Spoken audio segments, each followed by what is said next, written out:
Supreme court लगातार ऐसे फैसले ले रहा है जिसकी चर्चा देश भर में हो रही है। ऐसे एक मामले पर सुनवाई हुई।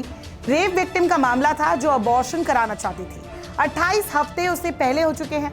उसने सुप्रीम कोर्ट में अर्जी डाली थी कि जल्दी से इस केस की सुनवाई हो।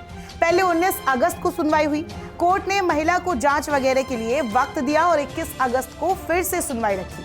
लेकिन इस बीच गुजरात हाई कोर्ट ने सुओ मोटो हियरिंग करते हुए महिला की अबॉर्शन की अर्जी को खारिज कर दिया। सुओ मोटो टर्म का इस्तेमाल तब होता है जब कोर्ट अपने आप किसी केस में इंटरफेयर करती है, खुद से संज्ञान लेती है, जैसे कहते हैं। गुजरात हाई कोर्ट के इस रवैये पर सुप्रीम कोर्ट तिलमिला उठा और बोला कि ये गुजरात हाई कोर्ट में चल क्या रहा है।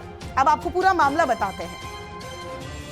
रेप के बाद अबॉर्शन की इजाजत के मामले में सुप्रीम कोर्ट ने बड़ा कदम उठाया है। कोर्ट ने 28 हफ्ते की गर्भवती महिला को अबॉर्शन की इजाजत दे दी है। मेडिकल बोर्ड की रिपोर्ट देखने के बाद सुप्रीम कोर्ट ने यह फैसला लिया।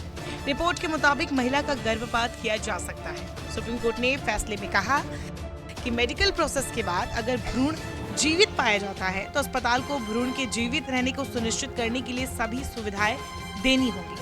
बच्चे के अडॉप्शन के लिए सरकार को कानून के मुताबिक कदम भी उठाने होंगे। सुनवाई के दौरान एक बार फिर सुप्रीम कोर्ट ने गुजरात हाई कोर्ट पर सवाल उठाया और कहा, शनिवार को सुप्रीम कोर्ट की सुनवाई के बाद हाई कोर्ट ने आदेश जारी कर दिया। देश में कहीं भी नहीं होता कि कोई अदालत अपने से बड़ी अदालत के खिलाफ आदेश जारी करे। हमें आदेश को उचित ठहराने की जरूरत नहीं है।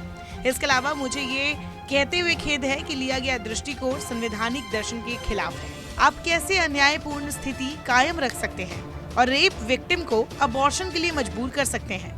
पीड़िता को आज या मंगलवार सुबह 9 बजे अस्पताल में ले जाएं। शनिवार यानी 19 अगस्त को ही विशेष सुनवाई में सुप्रीम कोर्ट ने गुजरात हाई कोर्ट के रवैये पर चिंता जाहिर की थी। कोर्ट ने कहा था कि मामले के 12 हफ्ते से पेंडिंग होने की वजह से कीमती समय बर्बाद हो गया। अदालत ने मेडिकल बोर्ड से ताजा रिपोर्ट मांगी थी, यानी पीड़िता की एक बार फिर जांच की जाएगी।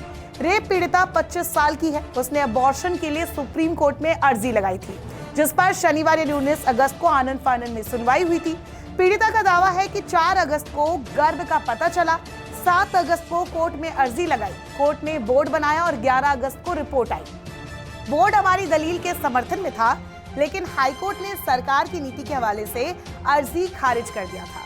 फिर सुप्रीम कोर्ट का यहाँ यही कहना था कि जब 19 अगस्त को सुप्रीम कोर्ट में इस मामले की सुनवाई चल रही थी, तो फिर गुजरात हाई कोर्ट ने कैसे पहले फैसला दे दिया? सुनवाई के दौरान सुप्रीम कोर्ट ने कहा कि गुजरात हाई कोर्ट में क्या हो रहा है, हम इसकी सराहना नहीं करते। इस दौरान जस्टिस उज्जवल भूया ने भी हैरानी जताते हुए सवाल किया कि हाईकोर्ट को 19 अगस्त को स्वतः संज्ञान लेते हुए आदेश पारित करने की क्या जरूरत थी। जस्टिस नागारत्ना ने कहा, किसी भी अदालत के किसी भी माननीय न्यायाधीश को अपने आदेश को उचित ठहराने की कोई आवश्यकता नहीं है। जस्टिस भूया ने कहा, उच्च न्यायालय किसी बलात्कार पीड़िता पर अन्यायपूर्ण शर्त नहीं लगा सकता जिससे उसे बच्चे को जन्म देने के लिए मजबूर होना पड़े।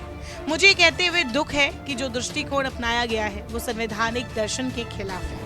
आप कैसे अन्यायपूर्ण स्थिति कायम रख सकते हैं और बलात्कार पीड़िता को गर्भधारण के लिए मजबूर कर सकते हैं? इस दौरान सॉलिसिटर जनरल तुषार मेहता अदालत के सामने पेश हुए और पीठ से अनुरोध किया कि वो जज के बारे में टिप्पणी करने से बचे। साथ ही उन्होंने कहा कि याचिकाकर्ता को राहत दी जा सकती है।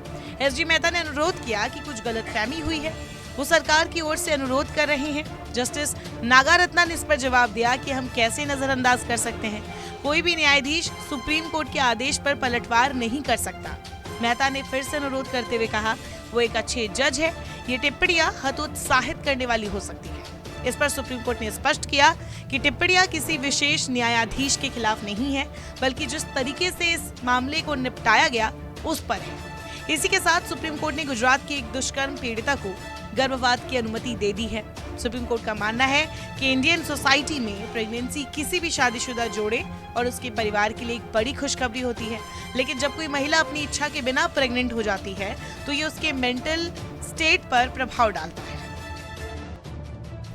बहरहाल पीड़िता की मेडिकल रिपोर्ट पर ध्यान देते हुए जस्टिस बीवी नागारत्ना और उज्जवल भूया की पीठ ने साफ कहा कि गुजरात उच्च न्यायालय द्वारा गर्भावस्था को समाप्त करने की प्रार्थना को खारिज करना बिल्कुल भी सही फैसला नहीं था।